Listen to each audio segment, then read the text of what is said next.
Այսօր անցնում ենք Վեդաների ծանոթությանը նվիրված վիդեոների շարքից 6-րդ վիդեոին, որը նվիրված է մանտրայի հասկացությանը։ Այսօր խոսելու ենք այն մասին, թե ինչ է մանտրան, ինչով է յուրահատուկ ու ինչու է այդքան կարևոր հատկապես մեր համար, մեր դարաշրջանի համար։ Ընդհանուր առմամբ մարդիկ Աստծուն մոտենալու համար տարբեր պրակտիկաներ, տարբեր ուղիներ կան, որոշ մարդիկ աղոթք են ասում ամեն օր, որոշ մարդիկ մեդիտացիայով են զբաղվում եւ այլն։ Ու այդ պրակտիկաների մեջ կա մի յուրօրինակ պրակտիկա, որը մանտրաներ կրկնելն է։ Կարող ենք նկատել, որ տարբեր հոգևոր ուղիներում, տարբեր իմաստություններում շատ մեծ տեղ է հատկացվում ձայնին,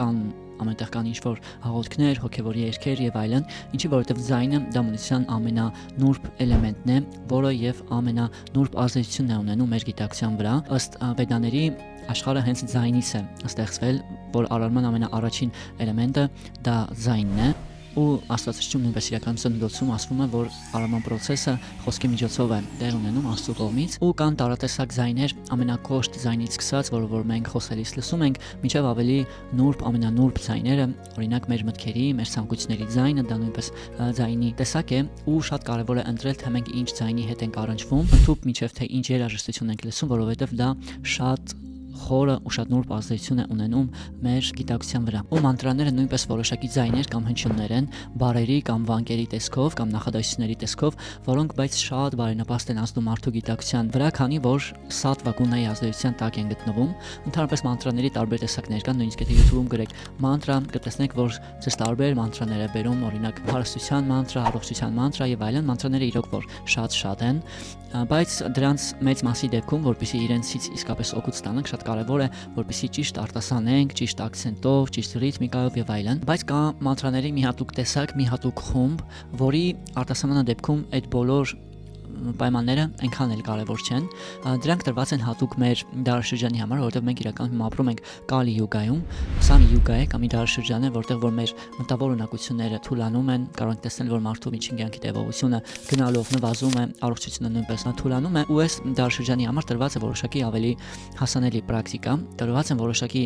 մանտրաներ, մասնավորապես մի մանտրա, որը որ կազմված է Աստծո սուրբ անուններից։ Ընդհանրապես Վեդաներում Աստծո անունը շատ զորեղ է համարվում։ Վեդաներում ասում է, որ Աստծո անունները կարող են այնքան վատ կառմամակրել, ինչքան որ ամենավատ մարդը նույնիսկ չի կարող գործել, ու Աստծո անունները իրականում շատ են, տարբեր են, նույնպես տարբեր հոգևոր ուղիներում կան տարբեր անուններ, օրինակ Հիսուս Քրիստոսի անունը, ոմանք Աստծուն անվանում են Ալլահ, Կրիշնա, Ռամա եւ այլն, դրանք բոլորը բարենպաստ անուններ են, նույնիսկ երբ որ մարդը այդ Աստծո անունները կրկնում է անգիտակցաբար, ինչ որ ուրիշ բառ կամ ուրիշ նախադասություն ասում, որի մեջ որ այդ անունը կամ այդ վանկը կա, այդ արդեն իսկ իր վրա բարենպաստ է ազդում։ Ես հիշում եմ, երբ որ առաջին անգամ Հնդկաստան էի գնացել, շատ իմ ուշադրությունը գրավել էր, որ այնտեղ աղիցների վրա ամեն քարի վրա, պատկերացրեք մեր տուֆերից ամեն մեկի վրա գրված լիներ Աստծո անունը, այնտեղ գրված էր Ռամ կամ Ռամա։ Այսինքն դա շատ բարենպաստ է, ու կա այդպիսի մի մանտրա, որը որ ամբողջությամբ կազմված է Աստծո անուններից, Հարե, Կրիշնա եւ Ռամա, ու այդ մանտրան կոչվում է Մահա մանտրա կամ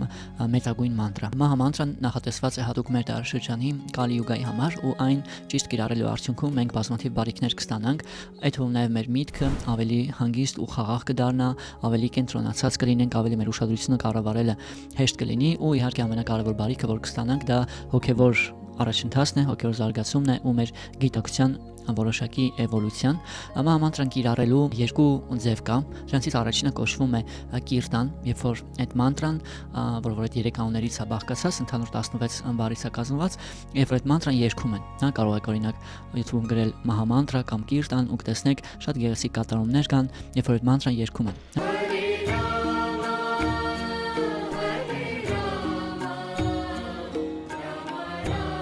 Ու մենք կարող ենք լսել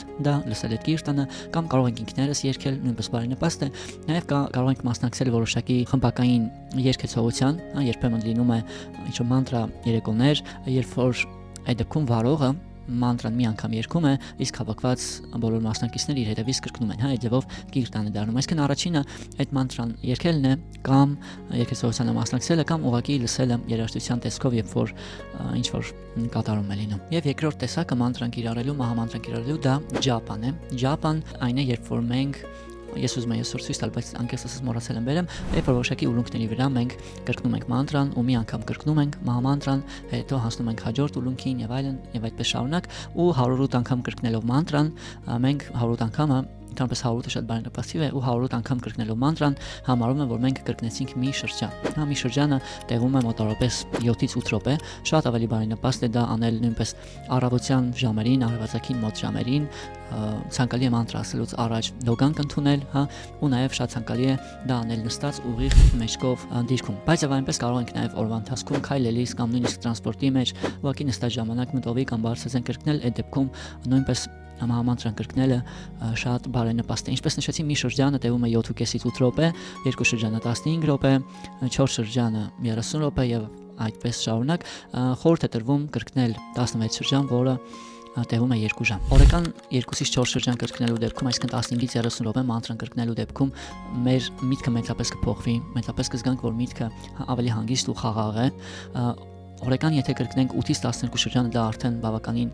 լուրջ պրակտիկա է, դա արդեն բավականին լուրջ գիտակցության ու հոգևոր զարգացման է բերում։ Օրական 16 շրջան կրկնելը, որը ինչպես նշեցի 2 ժամ է տևում, դա ամենալավ կատարյալ տարբերակն է, բայց միանգամից դա անելը դժվար կլինի, դրա համար կարելի է քիչ-քիչ դրան մոտենալ, օրինակ սկսել օրը 2 շրջանից կամ 4 շրջանից ու աստիճանաբար ավելացնել շրջանների քանակը, հասնել 16 շրջանի։ Ու պատահական չէ, որ Բhagavad Gita-ի 10-րդ գլխում 25-րդ տեքստում ասվում է, Կրիշնան տեղասում է, որ բոլոր լեռներից ես հիմալայներն եմ, ովքեր տեսել են հիմալայները, գիտեն թե ինչքան վեհա շունչ լեռներ են, իսկ զոհաբերությունից ասում է, որ ես ջապան եմ, այսինքն ջապան ընդգծվում է Bhagavad Gita-ում, ու նաև մի կարևոր բան նշեմ, որ ջապայի ու կիրտանի ժամանակ, երբ որ մենք կրկնում ենք մանտրան կամ երգում ենք մանտրան, ամենակարևորը դա այդ հնչյունների վրա կենտրոնանալն է։ Այսինքն մենք նույնիսկ փորձում ենք երբեմն փակել աչքերը ու կրկնելով մանտրան մենք փորձում ենք այդ բարենպաստ հնչյունները լսել, այսինքն մասնակցում են լեզուն եւ ականջը։ Ասում են, որ մեր դարաշրջանում միայն լեզուն եւ ականջները բավարար են հոգեվոր կատարելության հասնելու համար։ Դա տեղ ունենում մանտրայի շնորհիվ, ու մանտրան շատ զորեղ պրակտիկա է, որը անելու արդյունքում մենք կզգանք թե որոշակի բարենպաստ հոգեբանական էֆեկտ, այսինքն մեր միտքը ավելի հանգիստ, կենտրոնացած, ավելի ուշադիր կդառնա, ու դրա հետ մեկտեղ նաև իհարկե շատ մեծ ամենակարևոր բարիքը, որ կստանանք, դա շատ մեծ հոգեվոր պրոգրեսն է։